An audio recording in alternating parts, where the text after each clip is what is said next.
कह दो क्या?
भगवान के पास जाकर जैसा जैसा सुदामा जी ने कहा वो सब भगवान से कह कर आते हैं। और फिर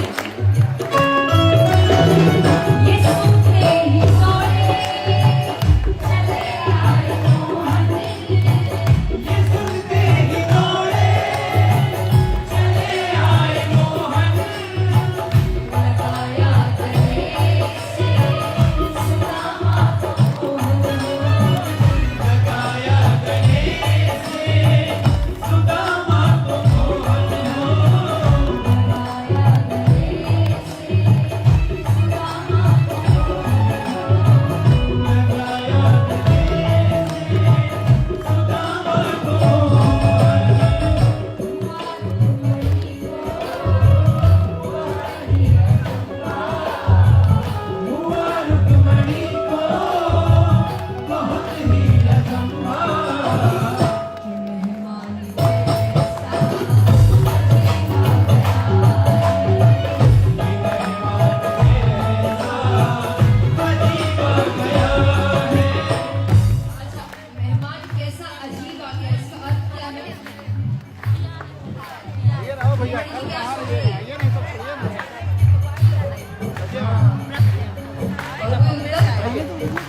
चलने हम आगे बोल दिया।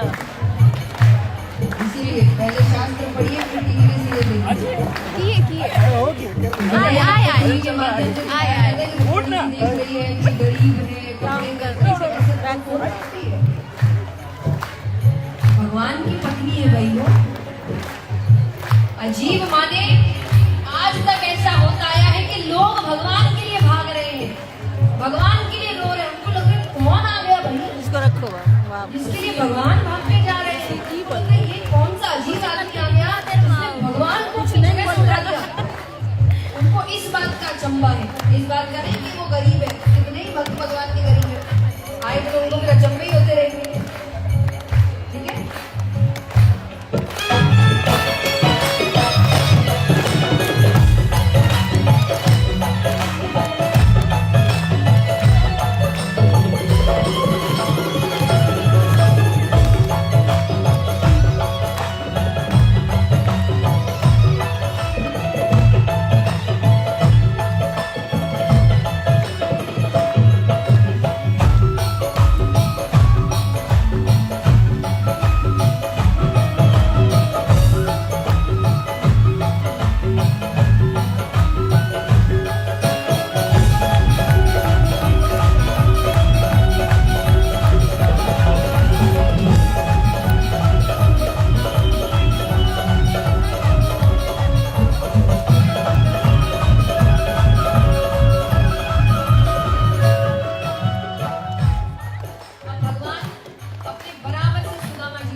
पहले सब ठीक कर देता। भगवान अपने आंसुओं से सुदामा जी के चरण में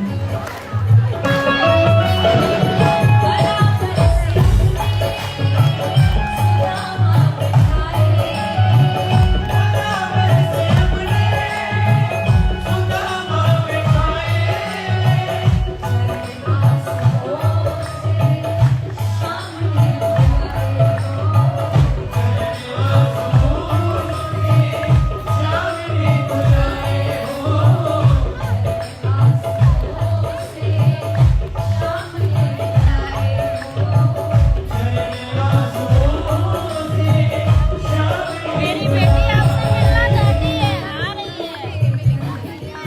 वो आंगन में ही है, आ रही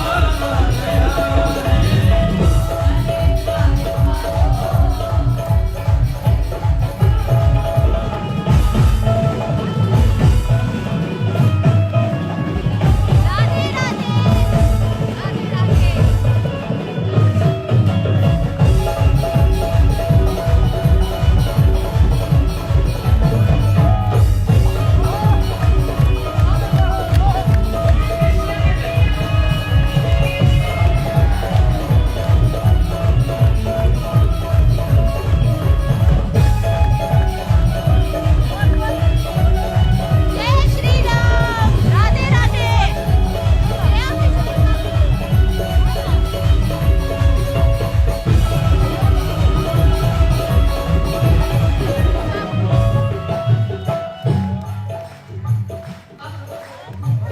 सुदामा जी भगवान के घाट बाट देख रहे हैं।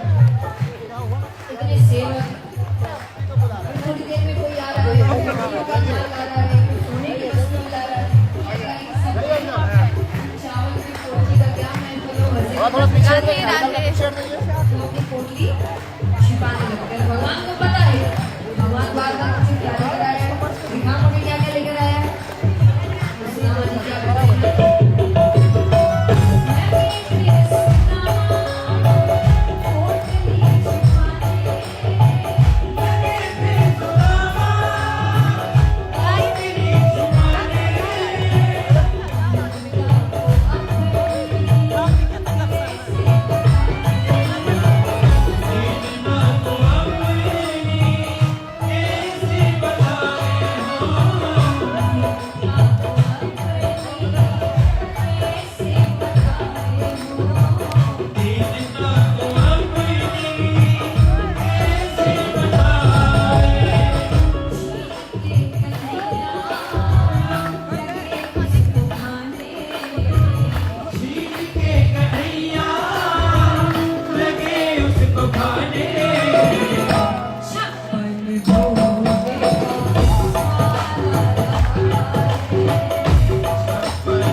बोलिए भक्तर भगवान की। डांस कर लिया, आप तो थक गए। चलिए बैठिए, बहुत थक गए, पसीना हो गया।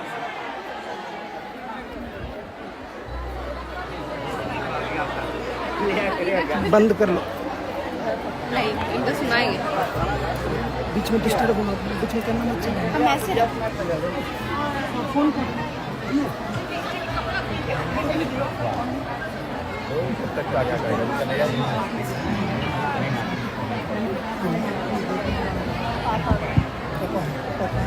Thank you.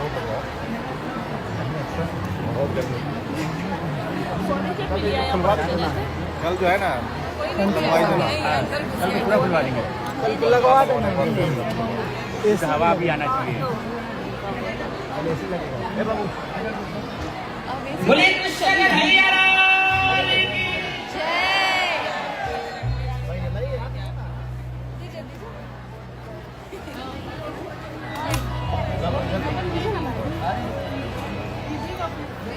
अरे देखो पानी पीने वाली गा रही है जया दित्यास लगन।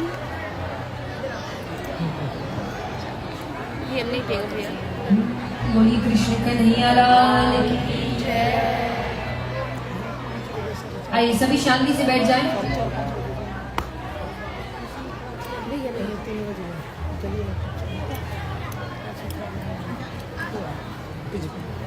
तो यहाँ पर छोटी छोटी लीलाएं हैं भगवान की। अब जरासंध के पास चलते हैं। जरासंध कौन हुए?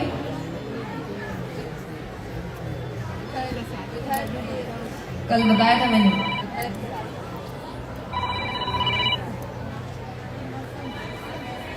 कंस के ससुर जरासंध हुए कंस के। लिख दिया आप सब भी कथा सुनिए।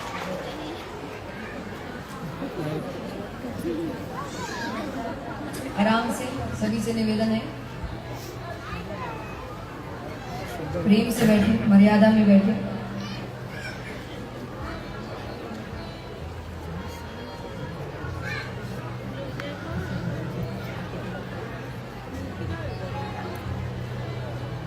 तो कंस के ससुर, अब वो पापी बहुत थे और उनके पाप का घड़ा नहीं भर रहा, क्योंकि वो दान बहुत करते हैं। दान से आपके पाप कटते हैं। अब इससे आप कोई आइडिया ना लगा ली, ये अच्छा तरीका है। पाप करो दान करो, पाप करो दान करो, क्योंकि दंड मिलता है। ये उसी हिसाब का दंड है कि यहाँ बहुत लोग बैठे, अपना बचपन याद करिए कि माँ बाप आपको आपकी छोटी छोटी गलतियों के लिए छोटी छोटी डांट दे, वो ज्यादा बेहतर होता है ना कि 10-15 गलती की डांट एक साथ पड़े। तो ज्यादा भयानक कौन सा है?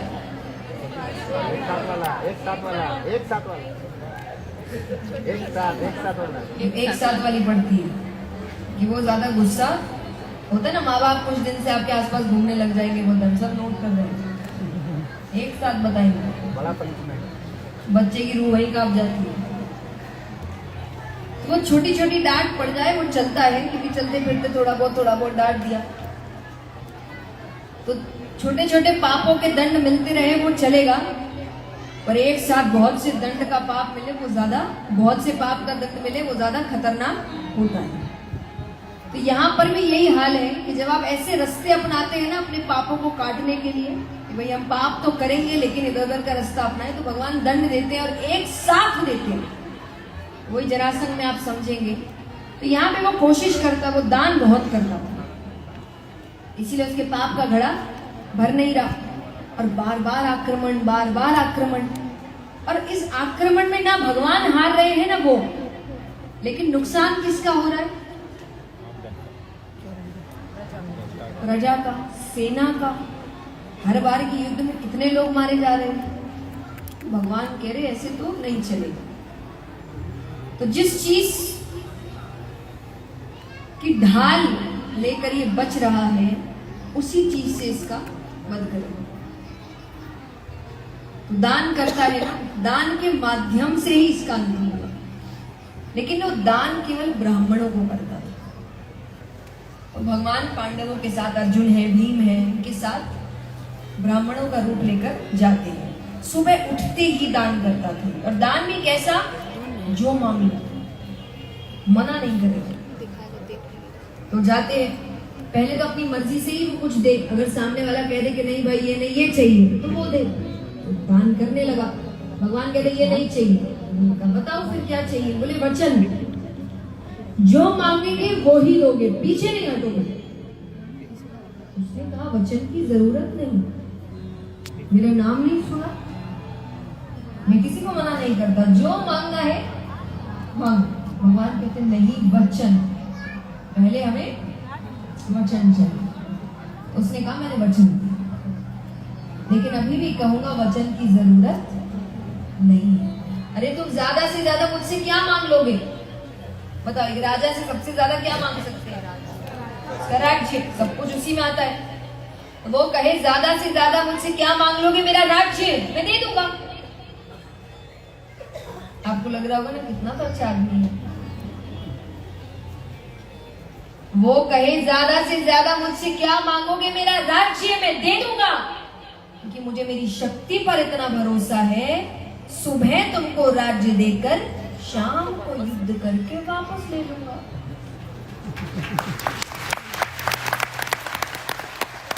अब अपनी तारीफ कर रहा है, मैं ये हूं, मैं वो हूं, मैं ऐसा कर सकता हूं, वैसा कर सकता हूं।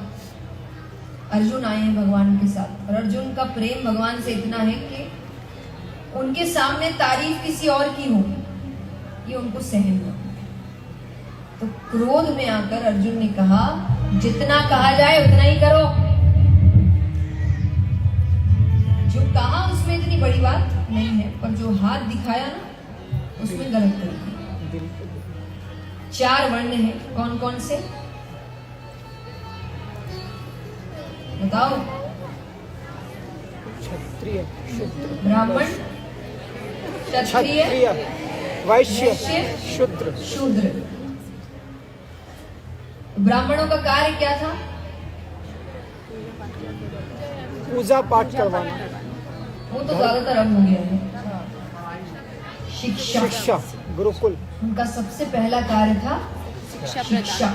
गुरुकुल में वो शिक्षा देती थी, और इसीलिए उनको इतना ऊंचा पद दिया, क्योंकि गुरु सबसे, जो आपको शिक्षा दे रहे हैं वो आपके जीवन में सबसे ऊपर होते हैं।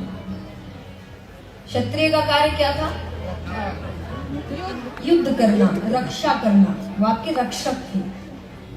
वैश्य का कार्य क्या था?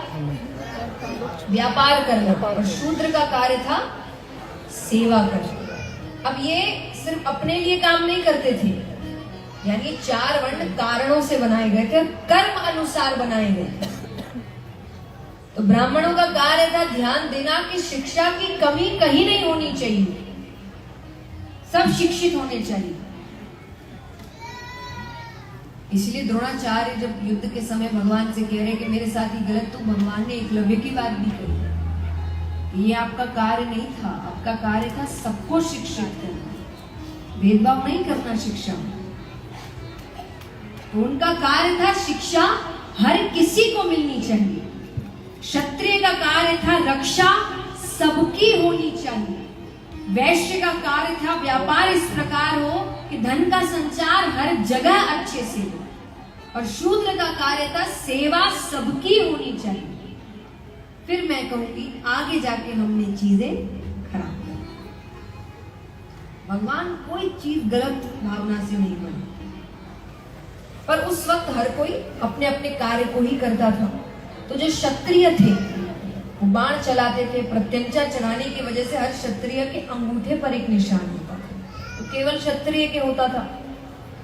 अर्जुन ने जब हाथ दिखाया तो जरासंध की नजर उसके अंगूठे पर पड़ी। वो क्षत्रिय है, वो कहे तुम ब्राह्मण नहीं हो, तुम तो क्षत्रिय हो। उसको समझ आ गई यानी ये बहरूपी है, ये पता नहीं कौन है जो ब्राह्मण का रूप लेकर आया। इतने में सेना आ गई, सबको लग रहा है कौन आया है, किस मंशा से आया है। भगवान कहे अच्छा खासा काम चल रहा था, तो सब अपने असली रूप में आते हैं। असली रूप में आए तो भगवान को देखकर जरासंध कहे कृष्ण क्या काम है तुम्हें? भगवान कहे युद्ध करना है, लेकिन मल्ल युद्ध करना है, सिर्फ मैं और तुम, सेना बीच में नहीं आएगी। ये बार बार सेना आ रही है, सेना का नुकसान हो रहा है, युद्ध होगा, एक एक होगा, जो जीता। जरासंध कहे तो सीधे सीधे आकर कह देती तो मैं पीछे हट जाता क्या? अब देखिए उसको मौका मिल गया भगवान का मजाक बनाने, और खास करके जब उसकी पूरी सेना खड़ी है तो सेना को तो बल मिल जाएगा ना, अगर वो सामने वाले को नीचा दिखा रहा है। तो वो कहे कि सीधे सीधे आकर कह देती तो मैं मना कर देता क्या? पर क्या करे, इसको कोई काम सीधा करने की आदत जो नहीं है। जन्म कब लिया? मध्य रात्रि में। सबकी नींद खराब, थोड़ी देर और रुक जाते, सुबह हो जाती, और मध्य रात्रि में। कहाँ लिया? जेल में, कारागार में। जन्म लेने की जगह है। अरे वो कहे भगवान बने फिरते हो, कुछ भी लीला कर लेते, तुम्हारे बगल में तो महल था कि थोड़ी देर के लिए देवकी माता को महल जाना पड़ता, पर जेल के अंदर जन्म। खड़े टेढ़े होते हो, काम टेढ़े करते हो, बंसी टेढ़ी रखते हो, मुकुट टेढ़ा रखते हो, नाम भी खुद का ऐसा रखा है जिसको कहने में जीभ को टेढ़ा करना पड़े। अर्जुन कहे, इसलिए कहा जाता है टेढ़े आदमी के साथ नहीं लगना चाहिए। भगवान कहे मेरी तारीफ हो गई तो युद्ध करे। जरासंध कहे तुमसे नहीं करूंगा। बोले फिर किससे करोगे? बोले भीम से करोगे। मुझे केवल भीम मेरे सामने खड़े रहने लायक लगता है, तुम में से तो कोई मेरे सामने खड़े रहने लायक नहीं। भगवान कहे ठीक है, अच्छा है, मैं तुम्हें मारना भी नहीं चाहता, क्योंकि जिसे मैं मारता हूं वो मेरे धाम जाता है। तुम जैसे पापी को मैं अपने धाम भेजना नहीं चाहता। ठीक है, युद्ध आरंभ होता है। 27 दिन तक युद्ध चला, उसको खरोच नहीं आ रही। अब इसके पीछे भी कारण है। वृहदवीथ नामक एक राजा थे, उनकी 2 रानियां, एक भी संतान नहीं। तो कुछ संत आते हैं उनके राज्य में, वो उनकी सेवा करने उनकी कुटिया में गए। 15-20 दिन अच्छे से सेवा करते हैं। वो जाने लग रहे हैं, तो अंत में कहा क्या कुछ वरदान मांगना चाहते हो? वो कहे कि संतान चाहिए बस। उनको नहीं पता इसकी 2 रानियां हैं। उन्होंने एक फल दे दिया, दोनों ने एक फल को आधा आधा करके खाया। 9 महीने बाद बालक हुआ, यानी आधा हिस्सा एक को और आधा हिस्सा मरा हुआ बालक हुआ। तो उन्होंने रातों रात वो 2 हिस्से जंगल में फेंक दिए। प्रजा डर जाएगी,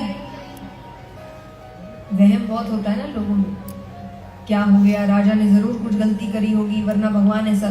तो उनको लगा प्रजा के मन में डर बैठे, इससे पहले उन्होंने दोनों हिस्सों को जंगल में फेंक दिया। जंगल में एक मायावी राक्षसी है जरा, उसने दोनों हिस्सों को पकड़ा और पकड़कर जोड़ दिया। जोड़ते ही उसमें इसीलिए नाम पड़ा जरासंध। जरा नामक राक्षसी ने हिस्सों का संग किया तो जरा संग। इसीलिए बीच का हिस्सा कमजोर है और उसको कुछ भी करो उसको कोई चोट नहीं लगने वाली। 28वें दिन युद्ध फिर आरंभ हुआ। अब भगवान ने भीम को पहले कहा था कि मैं कल कुछ इशारे करूंगा, मुझ पर नजर रखना। भीम भूल गए, तो भगवान भीम का ध्यान अपनी ओर आकर्षित करने के लिए जोर से आवाज कर रहे हैं, अहो भीम क्या दाव खेला है। भीम को लग रहा है ये दाव तो भगवान पहले भी देख चुके हैं, इतनी तारीफ तो कभी नहीं करी। फिर याद आया अपनी ओर देखने को कहा था। भगवान की ओर देखते भगवान ने एक टहनी उठाई, उसको बीच से पकड़कर तोड़ दिया, चीर दिया। भीम तुरंत मुंह घुमाते हैं, जरासंध के पैरों को पकड़ते हैं और दोनों पैरों को पकड़कर चीर देते हैं।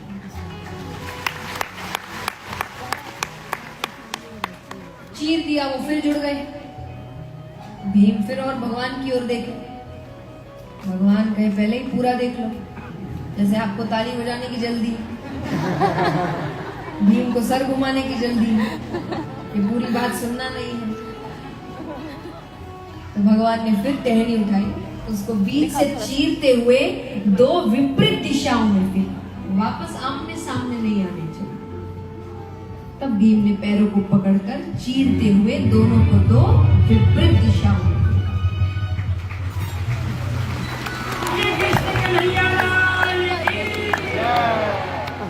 इस प्रकार जरासंध का वध हुआ। और देखिए इस कथा में सीख है कि भगवान रास्ता दिखाते हैं, सबको दिखाते हैं, आपको भी दिखाते हैं, पर व्यक्ति अपना दिमाग बहुत लगाता है। साफ साफ रास्ता दिख रहा है तब भी अपना दिमाग लगाता है। एक कहानी सुनाती हूँ। कहानी मनगढ़ंत है, बनाई हुई है, सीख के लिए ही बनाई हुई है। तो एक युवक है 30-32 साल का, सुबह उठता है, आंख जैसे ही खोलता है सामने यमराज बैठा है। कौन बैठा है? यमराज माने अंत समय आ गया। अब कोई इस उम्र में तो अंत समय सोचता नहीं है। वो बौखला गया, वो कहे ऐसे कैसे अंत समय आ गया? अरे कितना कुछ करना है, मेरा पूरा परिवार है, उसकी जिम्मेदारी है, जो किया उनको पता भी नहीं है, मेरे बाद तो क्या करेंगे? यमराज कहे पता नहीं, आज की जो लिस्ट निकली है उसमें तुम्हारा नाम है, इसलिए मैंने कहा मनगढ़ंत है। यमराज से ऐसे बात नहीं कर सकते, आप आएंगे लेके चले जाएंगे। वो कहे आज की जो लिस्ट निकली है उसमें तुम्हारा नाम है। अब जैसा मैंने कहा मनुष्य अपना दिमाग बहुत, उसने कहा कि ठीक है, मुझे सुबह उठ के चाय पीने की आदत है, 1 कप चाय पीते और चले गए। यमराज ने कहा ठीक है, उसने यमराज के लिए भी चाय बनाई, उनकी चाय में उसने नींद की दवा मिला दी। वो चाय पी के सो गए। उसने लिस्ट निकाली, देखा पहला ही नाम उसका है। अब वो गायब तो नहीं कर सकता अपना नाम, क्योंकि उन्होंने बोल दिया तुम्हारा नाम लिस्ट में है, गायब करेगा तो शक हो जाएगा। तो उसने अपना नाम ऊपर हटा के एकदम, तो उसको अच्छा खासा समय मिल जाएगा और चीजें सोचने के लिए कि वो और क्या कर सकता है। इतने में यमराज थोड़ी देर बाद उठते हैं। यमराज ने कहा अरे चलो चलो, मुझसे गलती हो गई, मैं सो गया। वो कहे हाँ हाँ चलो चलो, आप देखिए लिस्ट में जैसे नाम है उस हिसाब से चलते हैं। यमराज ने कहा हाँ चलते हैं। उन्होंने लिस्ट निकाली।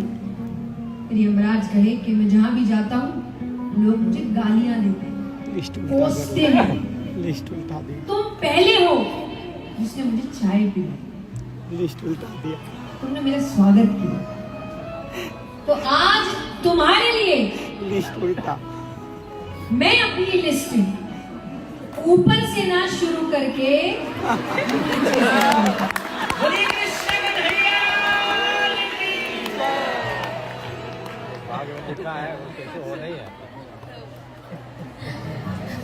हो गई मृत्यु। अब सुनिए, इसके लिए कहानी बनाई गई। वो ऊपर जाता है, भगवान उससे मिलते हैं। भगवान कहे तू करता वही है जो तू चाहता है,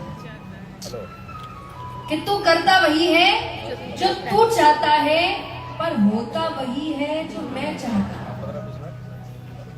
कि तू करता वही है जो तू चाहता है, पर होता वही है जो मैं चाहता हूं। तो तू कर वही जो मैं चाहता हूं, फिर होगा वही जो तू चाहता है। हरे वृंदावन की हरिलाल की भगवान के सब होगा, जो जो चाहिए ना सब मिलेगा सही समय। हमारी बस गलती कि हमको अभी चाहिए, अभी चाहिए, अभी कर दो, अभी कर दो। ऐसे भगवान क्या नहीं चलता, बस समय पर काम होगा। कई चीजें आपको चाहिए लेकिन उसको संभालने के लायक आप अभी है नहीं, इसलिए भगवान को लगता है कि मैं अभी तो नहीं देने वाला, कितना ही रो ले। इसीलिए कहा जाता है भगवान के घर देर है अंधेर नहीं, लेकिन देर है। धैर्य रखना पड़ेगा। भगवान हर चीज अपने समय पर देते हैं। जब उनको लगता है कि अब आप इस चीज के लायक हैं और अब आप इस चीज को संभाल सकते हैं, उत्तम भैया तो यहाँ पर कितना मिनट हुआ? जरासंध का वध होता है। उत्तम भैया कितना मिनट? अब भगवान के पुत्र पौत्र इत्यादि हो रहे हैं, तो एक कथा आती है। बाणासुर नामक एक दैत्य है, ये महादेव जी के बहुत बड़े भक्त थे। महादेव जी की तपस्या करते हैं, महादेव जी बड़े प्रसन्न होते हैं। अब यहाँ पर भगवान के पुत्र पौत्र इत्यादि हो रहे हैं, तो बाणासुर की कन्या उषा, उन्होंने स्वप्न में भगवान के पौत्र को पति के रूप में देखा। पहले सपने में भी किसी को, अब जो है सो है। उन्होंने स्वप्न में भगवान के पौत्र को पति के रूप में देखिए। और ऊपर कीजिएगा डिस्टर्ब। अब मान लीजिए हमें कोई पसंद आ जाए, हमें उससे विवाह करना है, तो हम क्या करते हैं? परिवार को बोलते हैं, फिर वो उनके परिवारों से मिलते हैं, शादी फिक्स होती है ना। पर ये तो मनुष्य वाली हरकतें हैं। वो किसकी पुत्री है? बाणासुर एक दैत्य है। थोड़ी हरकतें तो आएंगी। तो रात्रि में स्वप्न देखा, रातों रात भगवान के पौत्र को उठाकर अपहरण करके ले आए, और वो ही लेकर आई। पिता को अभी तक खबर भी नहीं है, वो ही लेकर आ गई। अब भगवान को पता चलता है, तो भगवान ने कहा कि उनको वापस कर दो। और यहाँ पर बाणासुर की कथा है कि बाणासुर महादेव जी की तपस्या करते हैं। उनको कुछ संतों ने कुछ श्लोक सिखा दिए, तो भगवान की पूजा जब करते थे महादेव जी की 10 से 12 घंटे लगाते थे। तो महादेव जी जब दर्शन देने आते कि क्या वरदान चाहिए, वे 1-2 श्लोक सीखने के बाद ज्ञानी तो कोई बन नहीं जाता। तो उन्होंने कहा कि आपकी पूजा करने में बड़ा समय लग जाता है, 1000 हाथ दीजिए, जल्दी पूजा हो। भक्त बोले, भगवान उनसे ज्यादा बोले। ऐसा नहीं कि समझाना कि भाई गलत चीज मांग रहे। उन्होंने कहा तथास्तु। अब जो काम 10 से 12 घंटे में होता वो 1 घंटे में डी लगने लगे। वो रोते रोते पुकारता है भोले बाबा को, बोले आप क्या चाहिए? बोले चाहिए नहीं, जो दिया ले जाइए। भोले बाबा का ऐसे वरदान वापस नहीं होते। बोले पर मुझे हाथ भारी लग रहे हैं। बोले चिंता मत करो, कुछ समय बाद तुम्हारा युद्ध श्री कृष्ण के साथ होगा, वो तुम्हें 1000 हाथों से मुक्त करेगा। यहाँ बाणासुर को पता चलता है और भगवान का संदेश आता है अपने पौत्र अनिरुद्ध के लिए कि मुझे रिश्ता मंजूर है, भेज दो आप बच्चों को दोनों, मुझे कोई दिक्कत। और उसको तो हाथों से मुक्त होना है। वो कहे नहीं, आइए युद्ध करके ले जाइए। तो भगवान युद्ध के लिए आते हैं, पहला बाण चलाते हैं। पहले ही बाण में वो 1000 हाथों से मुक्त करते हैं। दूसरा बाण चलाने ही लगे हैं कि भोले बाबा बीच में आ जाते हैं, क्योंकि बाणासुर ने जब भोले बाबा दूसरी बार आए थे तो भोले बाबा ने कहा कि ऐसा ऐसा है, हाथ तो वापस नहीं हो सकते, भगवान आएंगे तो वो मुक्त करेंगे। तब उसने कहा था अब आए हैं कुछ तो देकर जाइए। तो बोले क्या चाहिए? तो बोले जिस युद्ध की आप बात कर रहे हैं कि श्री कृष्ण के साथ मेरा युद्ध होगा, वचन दीजिए उस युद्ध में आप मेरी तरफ से युद्ध करेंगे। तो तब भोले बाबा बीच में आते हैं कि जो होना था हो गया, तुम्हारा हाथों से मुक्त हो गए, अब आप बेटी दीजिए और आप बहू ले जाइए, मैं भगवान के विरुद्ध युद्ध नहीं कर सकता। कहीं ना कहीं भोले बाबा ने बाणासुर को भगवान से मिलाया। और ऐसे भी आप कई कथाएं देखिए, भोले बाबा भक्तों को भगवान से मिलाने में एक नरसिंह